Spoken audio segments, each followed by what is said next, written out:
Greetings. Today we'll start on discussion on module number 4, which concerns about the societal transformation. To understand the concept, first we have to understand what is a social transformation. Social transformation refers to the process of changing in institutionalized relationship, norms, values, and hierarchies over time. To understand the concept, let us take an example of our own country. Our country was under the administration of British rule for more than a century. In that administration, people has faced various problems. They understand their moral values. They start to recognize their own capabilities, and this was boosted by many people who were called as freedom fighters. They have given the values related to life. They have given the values related to self capability. Based on this strong agitation was there. This agitation was on the social basis. All the parts of the society has get connected. There was only one move, the freedom, and that movement has led to the freedom of the India. After freedom, India has started his own policies. India has started his own governance. India has started his own production. And now what at present what we see, India has emerged as a superpower. So it says that a small change, if you want to bring in society, you have to work from a basic parts. So you have to motivate the society, where there will be a transformation of changes from various forms, from institutionalized forms to the norms, norms to the values, values to the hierarchy, and what the result we are getting is a new product, which is in now we are going to say India emerging as a superpower. It is the manner in which society changes due to economic growth, science, technological innovation, and war or political upheavals. Societal transformation affects people interaction and lifestyle also. So this societal transformation can be on the basis of the total society, or it may be on an individual level. If we say regarding the individual, the societal transformation refers to the process of altering the social status of one's parent to resemble their current status. So if we take the journey of APJ Abdul Kalam, he was born and brought in a very poor family. His father was a boat owner and imam of a local mosque. He has made his child to learn, and then he has worked out in his own education system, thereby become a aerospace scientist. Later on, he has done research and R&D work and has excelled himself and was called as a missile man of India. And the highest achievement what he has got a recognition as first citizen of India, that is President of India. A small journey of a son of a boat owner, towards a your president of an India, it shows there is a transformation in status from what it was at initial level and what is at the final achievements.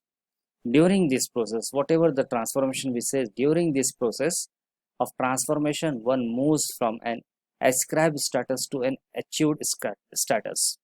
What's the meaning of this ascribed status and achieved status? Will deal in upcoming PPTs.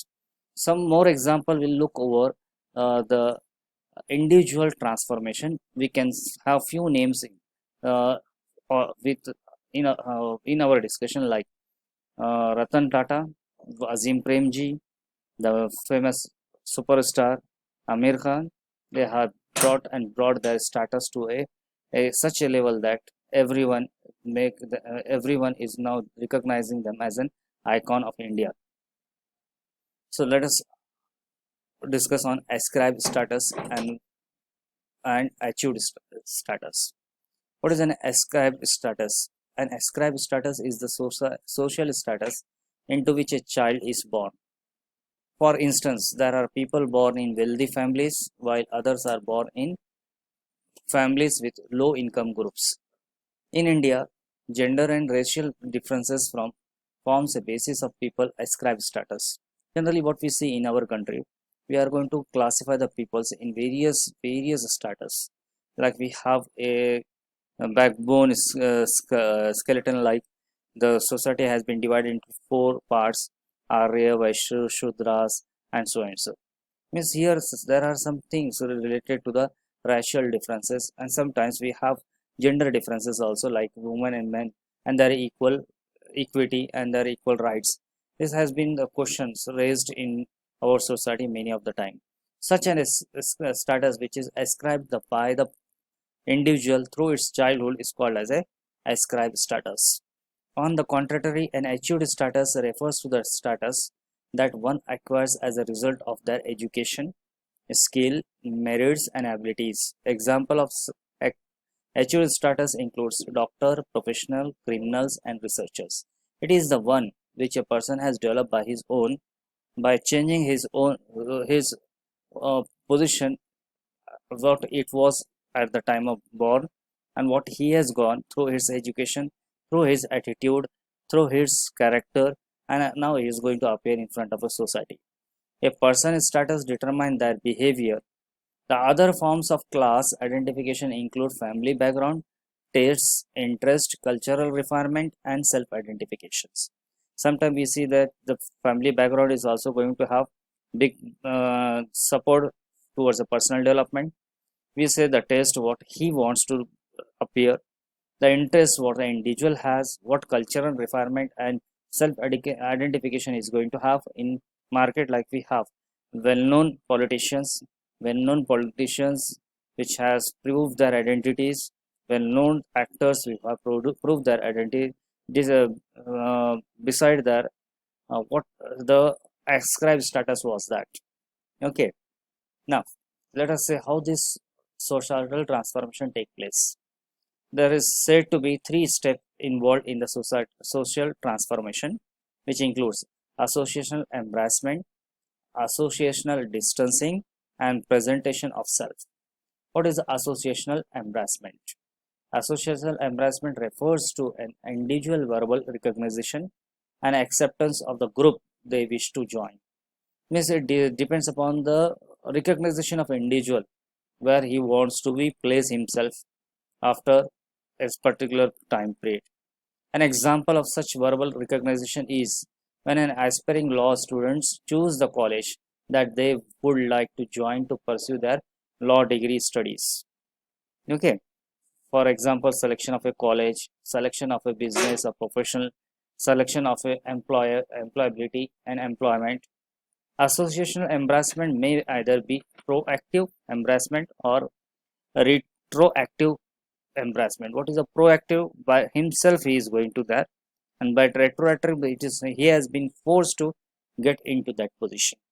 Okay, like the next one, associational distancing. On the other hand, involves separation oneself from people who do not match their desired social identity. Means we have our co-worker consulants, and I am not interested to talk with a person who is not up to my desire. I will ignore them. The second one, societal transformation, involves the presentation of self demands. So I am going to present what the demands I am going to put in front of me, and from that perspective I am going to see where I want to be stand up. That's one's look pass for their desired societal status. Therefore, people become careful about their speech and clothing to belong to a certain status, embracing the dressing pattern and the speech styles of the status they desire to be part of makes individual look the part.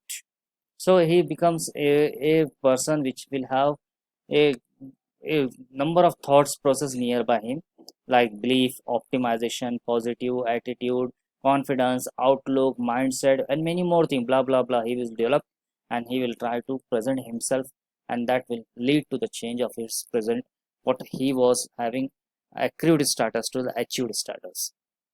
Now, that what we have talked about the individual or social transformation. Now I will talk about the societal transformation. Means I'm going to consider here not a social relation. I'm considering here the total society, how it has been transferred. The social transformation to be a long process that comprise of extensive change in different areas of societies.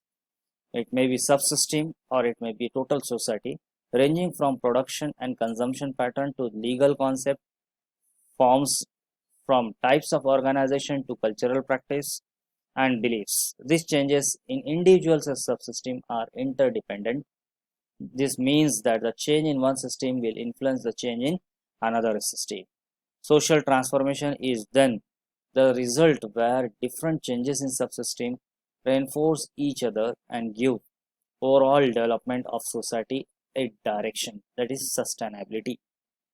Okay, during the transformation process, the old and the new still coexist. Example in the form of technologies, social norms, economics, and political system. Now we'll take an example here of banking system. What was its original state? The banking system was to have a deposit or to get a loan.